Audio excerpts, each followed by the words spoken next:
un altre i un més. I així fins a 10 grams de sal al dia.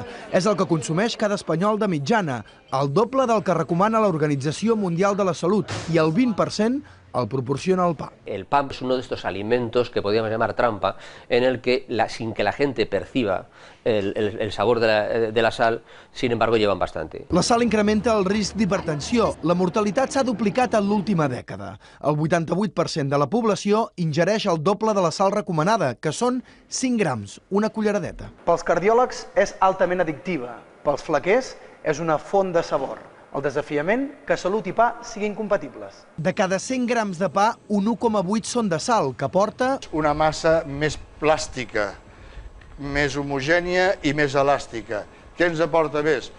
En puestos secs, més conservació perquè la sal deixa anar humitat cap al pa i el conserva tendre. I adverteixen que una reducció de sal canviaria la textura del pa. Tot i això hi estarien d'acord, però no val fer-ho individualment, sinó que s'hauria de fer consensuat en el sector i consensuat amb molta gent. L'accés de sal al pa té els anys comptats. Nosaltres estem ja ensenyant a treballar amb ferments naturals, que són més àcids, amb la qual ja millorem el gust, la consistència. Els flequers demanen que la rebaixa de sodi es generalitzi en tota la dieta, no només al pa, com ja fan a Anglaterra i Portugal.